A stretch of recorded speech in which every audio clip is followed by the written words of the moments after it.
गुजरातच्या राजकारणामध्ये मोठी घडामोड। मुख्यमंत्री वगळता सर्व मंत्र्यांचा राजीनामा। उद्या नव्या मंत्रिमंडळाचा शपथविधी। महाविकास आघाडीच्या आंदोलनानंतर राज्य निवडणूक आयोगामध्ये हालचाली। महानगरपालिका मतदार याद्या बनवण्याचा कार्यक्रम घोषित। राज्यामधील 29 महानगरपालिकांच्या मतदार याद्या 28 नोव्हेंबरला येणार। कोकण तसंच मध्य महाराष्ट्र आणि मराठवाड्यात पावसाचा अंदाज। मुंबईसह ठाणे, पालघर या जिल्ह्यांमध्येही हलक्या सरी पडण्याची शक्यता। कोल्हापूरमध्ये गोकुळ विरोधक रस्त्यावर गुंतवणूकदारांची फसवणूक केल्याचा आरोप। पोलिसांचा आंदोलकांवर लाठीमार।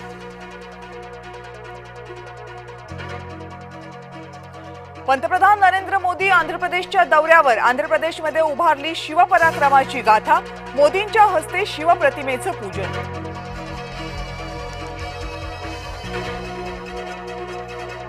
मनसे पदाधिकाऱ्यांचा 19 ऑक्टोबरला मेळावा। निवडणूक आयोगाच्या भेटीनंतर मेळाव्याचं आयोजन। गोरेगावच्या नेस्को सेंटरमध्ये मेळावा होणार।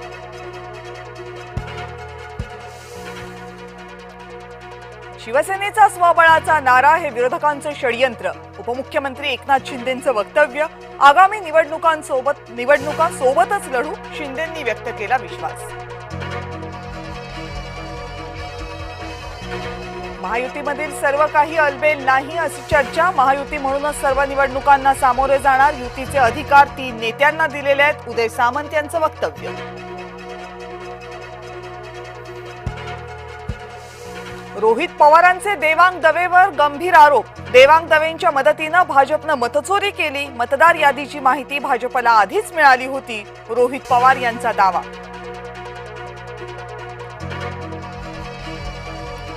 रोहित पवारांनी दाखवलं ट्रम्प तात्यांचं आधार कार्ड। कर्जत जामखेडमधील मतदार यादीतील घोळ आणला समोर। यावर्षी आमच्या घरी दिवाळी नाही, खासदार सुप्रिया सुळे यांची घोषणा। भारती पवार यांच्या निधनामुळे निर्णय।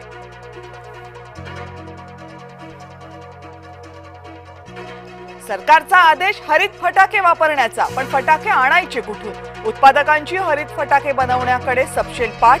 कंपन्याच हरित फटाके बनवत नसल्याची माहिती समोर।